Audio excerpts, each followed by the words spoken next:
عرب شیخوں کے بازوں کے ہاتھوں پاکستان میں نایاب پرندے تلور کے مسلسل شکار کے باعث اب ان کی تعداد اتنی کم ہو گئی ہے کہ ان کے پاکستانی ملازم شیخوں کی سالانہ آمد سے پہلے ہی زندہ تلور پکڑ لیتے ہیں تاکہ ان کے شکار کا شوق پورا کرنے میں آسانی رہے اور عین وقت پر شرمندگی نہ ہو۔ مقامی افراد کا کہنا ہے کہ تلور کے شکار سے ان کے دن تو پھرے ہیں، لیکن اس پرندے کی نسل تقریباً ختم ہوتی جا رہی ہے، جس کے باعث اب عرب شیوخ بھی اپنے ساتھ ہر سال محدود تعداد میں پرندے لا کر ہمارے ریگستانی علاقوں میں چھوڑ دیتے ہیں تاکہ ان کی افزائش نسل ہوتی رہے۔ اس کے علاوہ اماراتی شیوخ اب روس سے بھی اس پرندے کی فارمی بریڈنگ کا سسٹم لانا چاہ رہے ہیں، جہاں یہ پرندہ بڑی تعداد میں پایا جاتا ہے۔ پاکستان میں ہر سال تلور کے شکار کی غرض سے آنے والے اماراتی اور سعودی شیوخ کو بلوچستان حکومت نے پسنی اور آواران کے علاقوں میں باقاعدہ زمینیں الاٹ کر رکھی ہیں، جہاں ان کے مستقل پاکستانی ملازمین سال بھر شیخوں کے جدید کمپاؤنڈز، گاڑیوں اور شکاری بازوں کی دیکھ بھال کرتے ہیں۔ مقامی افراد کا دعویٰ ہے کہ تلور کے شکار کے لیے آنے والے شیوخ کی وجہ سے ان کے علاقوں کو بہت فائدہ ہوا ہے اور یہاں ترقی ہوئی ہے۔ بلوچستان کے ساحلی علاقے گوادر سے تقریباً 1 گھنٹے کی مسافت پر پسنی کے پرانے ایئرپورٹ کے قریب متحدہ عرب امارات سے آنے والے شیخوں کی رہائش کا نظام سنبھالنے والے حاجی حنیف بتاتے ہیں کہ سن 1983 میں ہمارا ٹرانسپورٹ کا کام سپیئر پارٹس کی دکان اور پان کا کیبن تھا۔ پہلی بار سن 1983 میں ہی شیخ سرور بن محمد النہیان نے میرے والد بڑے حاجی صاحب سے گاڑی کرائے پر لی تھی۔ اس وقت میری عمر تقریباً 31 سال تھی، تب میں بطور ڈرائیور ان کے ساتھ شکار کی مہم میں شریک ہوا۔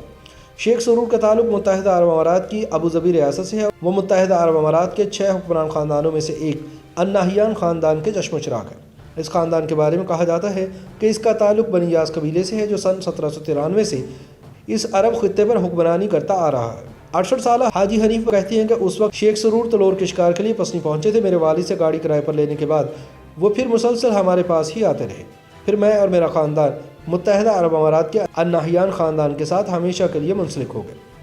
انہوں نے بتایا کہ ہمارے علاوہ 10 خاندان اور ہیں جو بلوچستان کے مختلف علاقوں میں عرب شیوخ کی رہائش کا بندوبست کرتے ہیں اور ان کا خیال رکھتے ہیں، جس کے عوض انہیں بہترین معاوضہ ملتا ہے۔ اگر تاریخ دیکھیں تو زیادہ تر محققین پاکستان میں تلور کے شکار کی باقاعدہ شروعات کا وقت سن 1973 سے بتاتے ہیں۔ 70 کی دہائی سے باقاعدہ طور پر تلور کے شکار کے لیے خلیجی ممالک سے عرب شیوخ اور حکمران خاندانوں نے پاکستان آنا شروع کیا تھا۔ ان دوروں کو نجی دوروں کا نام دیا گیا، جسے پاکستان نے ماضی میں ان ممالک سے اپنے سفارتی تعلقات استوار کرنے کے لیے بھی استعمال کیا۔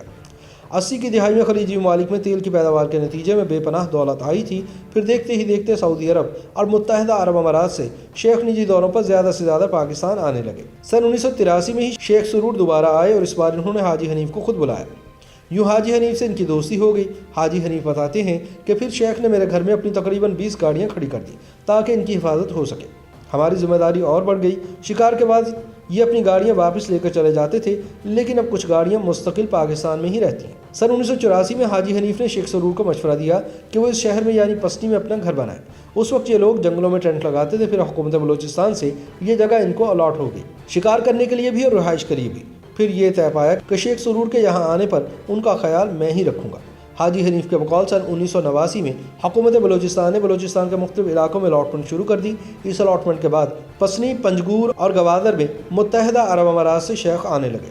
آواران کے علاقے جھلجاؤ کو قطر کے شیخوں کو الاٹ کیا گیا اور چاغی کے علاقے سعودی عرب کے شاہی خاندان کے لیے الاٹ ہوئے۔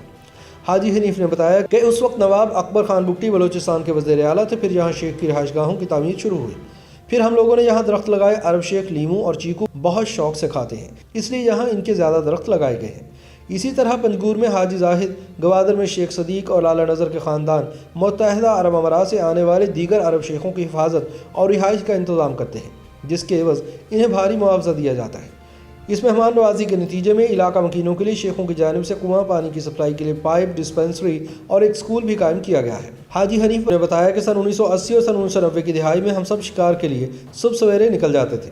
حاجی حنیف نے بتایا کہ عام دنوں میں ایک کمپاؤنڈ میں 25 افراد، جبکہ شیخ کے آنے پر کم از کم 35 افراد کام کرتے ہیں۔ اس کمپاؤنڈ کے باہر ہر شخص کو مختلف ذمہ داریاں سونپی جاتی ہیں۔ ایک ملازم کو صرف شکار کے لیے تلور ڈھونڈنے کے عوض 35,000 روپے دیے جاتے ہیں۔ 35 دیگر افراد کو شیخ کے آنے پر 5,000 فی کس تک مچھلی لانے، لیموں کے باغ کی حفاظت کرنے، باز کی ٹریننگ کرنے اور باتھ روم کی صفائی کرنے کے عوض دیے جاتے ہیں۔ یہ تمام تر سرگرمی ہفتہ 10 دن کی ہوتی ہے اور اس دوران کئی گھر آباد ہوتے ہیں۔ حاجی حنیف کہتے ہیں کہ میرے تینوں بیٹے میری مدد کرتے ہیں۔ ایک بیٹا گراج کی حفاظت کرتا ہے، ایک تلور ڈھونڈتا ہے اور تیسرا شیخ کے باڈی گارڈ کے طور پر حفاظتی کام سنبھالتا ہے۔ میں گھر کا انچارج ہوں، ان کی رہائش کا ذمہ دار ہوں اور بنیادی طور پر ان کا ملازم ہوں۔ حاجی حنیف نے بتایا کہ سن 1980 اور سن 1990 کی دہائی میں ہم سب شکار کے لیے صبح سویرے نکل جاتے تھے،